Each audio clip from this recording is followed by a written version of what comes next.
Welcome to the LDN radio show, brought to you by the LDN Research Trust. I'm your host, Linda Elsiegood. I have an exciting lineup of guest speakers who are LDN experts in their field.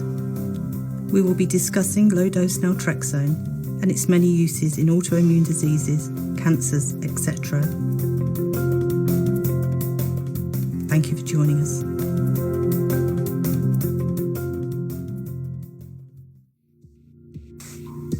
The LDN 2017 conference held in Portland, Oregon, 22nd to the 24th of September, was a huge success and the feedback has been excellent.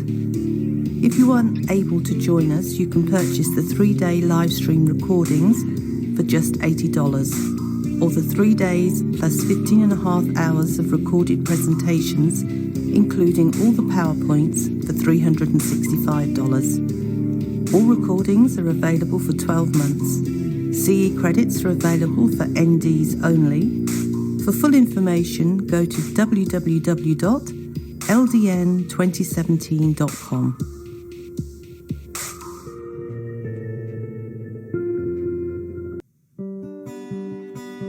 This show is sponsored by our members who made donations. We'd like to give them a very big thank you. We have to cover the monthly costs of the radio station's software, bandwidth, phone lines and phone calls to be able to continue with the radio show. And thank you for listening. Today my guest is Robyn from the United States, who uses LDN for fibromyalgia. Thank you for joining us today, Robyn. Thank you for having me, Linda. So could you tell us, when did you first experience the pain of your fibromyalgia? It was approximately 2000. About somewhere between 1997 and 2000. A little hazy for me because it was so foreign and scary. And I certainly was not diagnosed with it because nobody knew what it was here. So how long did you put up with the symptoms before you were diagnosed? Almost, I would say, 14 to 15 years. Goodness, that is a long time. Very long time. So what were you experiencing in those 14 years? Oh, I don't want to... The list is very, very long. My fibro symptoms... I had been a competitive athlete, an adult athlete. I was a figure skater as a child, and I had been skating with goals. And 2 weeks after I had been on the ice and had accomplished a great deal in a test and was going into competition, I thought I had the flu. And that was, as I say, approximately 2000, thereabouts. My first symptoms after being a perfectly healthy athlete were excruciating pain that felt as if my tendons were being torn apart from head to toe. Fuzzy thinking that I couldn't think straight.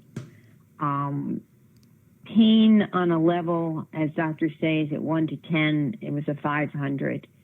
And I just couldn't stop crying. I was very, very depressed and anxious, and I had the restless leg syndrome, only I didn't know what it was, and severe stomach problems. But the pain was the predominant factor with me.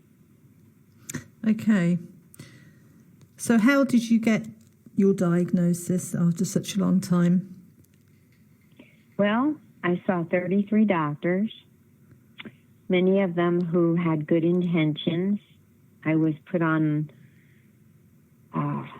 so many different regimens early on in treatment. When they had never heard of fibromyalgia, they put me in a psychiatric hospital after doing all the blood work and the x-rays, and there was no pathology, and so they assumed that it was depression. And I was depressed, as many people who have chronic pain and their quality of life goes downhill. I was just very, very, very depressed. So they put me in a hospital, gave me ECT, now I'm forgetting the question that you asked me, which was, when was my diagnosis? Well, while you were in the psychiatric hospital, what treatment did you have in there? Electric shock treatment, 10 rounds inpatient and 10 rounds outpatient, because they assumed all my pain and all my ill feelings were psychiatric. And what were their thoughts when you'd had all this treatment and the pain was still there? They really didn't give me any direction other than, you need to see a psychiatrist, go on an antidepressant, which I did. I was on just about every group of antidepressants known to mankind. The side effects made everything worse for me. Then I was put on all the standard fibro drugs, Lyrica, later on with Savella, tricyclic drugs, every imaginable, MAO inhibitors. I was put on every psychiatric drug that I've ever heard of. None of them helped, and they made everything worse. Oh, dear. And how did you hear about LDN? Well, after going through the medical system of 33 doctors and every possible treatment, I had cortisone injections. I went to every imaginable psychologist and therapist and talked about, things that had taken place in my childhood, which were very, very traumatic, and explored the psychiatric aspect of things, and really didn't come up with anything. After that, they put me on opioids. They ended up putting me on 4th stage cancer drugs. I became so ill from the opioids, and my stomach stopped functioning, and that is something I'm still trying to get back. I stopped the opioids about, 4 or 5 years ago, because I realized I did not want to live like that. They even put me on fentanyl, which is, I did not know what that was, in addition to OxyContin, and they were sending it to my house. Mm-hmm. And I got to the point where I felt suicidal, and it was not managing the pain. Mm-hmm. At that time, I was also having all kinds of gynecological and stomach problems, and I was put on what they call bioidentical hormones and ended up at a compound pharmacy. And that's when I became someone who started to hear about LDN, which is within the last 3 to 5 years. Okay. So when you first started LDN, if you had to, prior to starting, grade your quality of life on a score to 1 to 10, and 10 being the best, what would it have been at that time? I would say at most a 5, because I was really being guided strictly by a pharmacist at the compound pharmacy. I did not have a doctor. Mm-hmm. He sent me to a doctor who gave me a prescription but was not knowledgeable. So I was being guided strictly by a pharmacist at that time. Okay. So once you started LDN, did you suffer any side effects initially? I thought I did. I didn't have the sleeping problems, which many people, I don't have good sleep, as many fibros people don't, but it's better. But I thought things got a bit worse. The guidance that I was receiving, I'm very grateful for, but, and I was going up very slowly. I started at 0.5, but it just, I didn't get, if you say, I would say a 4 or a 5 was about the best result. And my stomach problems got much, much, much worse.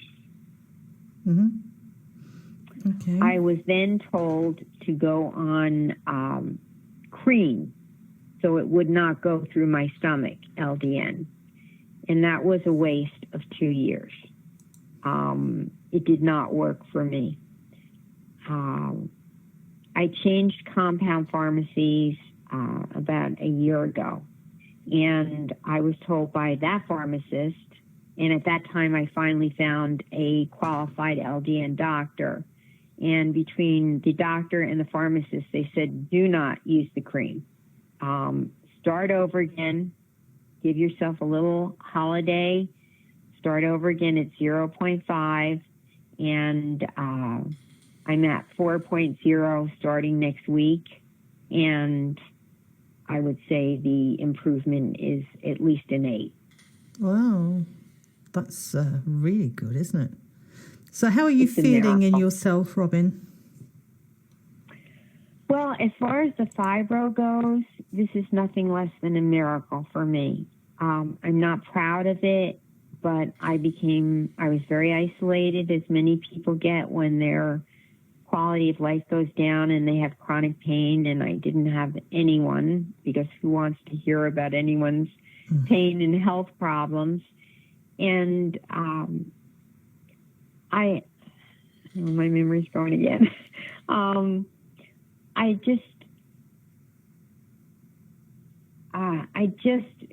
It took me a long time to start getting out of the house and realizing that in addition to LDN, I had to make lifestyle changes, which I have. And they were just as important in some ways as the LDN. Yes, definitely.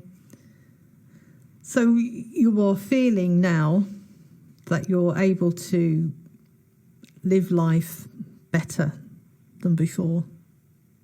In terms of my fibromyalgia, it's night and day. In terms of my stomach, I now also have a GI person. I've listened to your Dr. Weinstock many times. He's a very wise man. And I found an excellent GI man, because I understand that I'm not the only person with fibro who has IBS and stomach issues. And even though the fibro got better, once I, got on the LDN and certainly got rid of all the opiates, I will never take those again. I started having huge GI issues. And I very recently went to a GI doctor who's knowledgeable about LDN, and he found me a drug from Canada that is nothing less than a miracle that's gotten my stomach to work again. Wow. I do believe that the opiates that I was given really caused a lot of damage to my stomach. I can't blame it all on the doctors, because I agreed to it. I mean, all of these treatments I did agree to, and I do have some guilt about it, but desperate people do desperate things. They certainly do. Well, yes. We've come to the end of our time, and it was really interesting hearing your story, Robyn. And let's hope, fingers crossed, that now you've got the fibromyalgia under control, that you can have your bowels and stomach and everything else working fine too. Thank you. And I think the most important thing for me is that I have so much hope and so much gratitude, because I never thought that I would get my life back, ever. Thank you.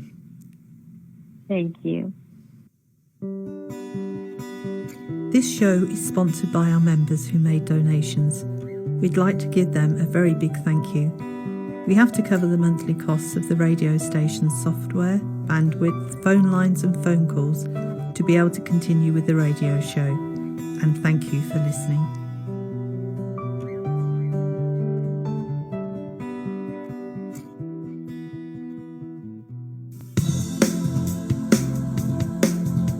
Any questions or comments you may have, please email me, Linda, Linda,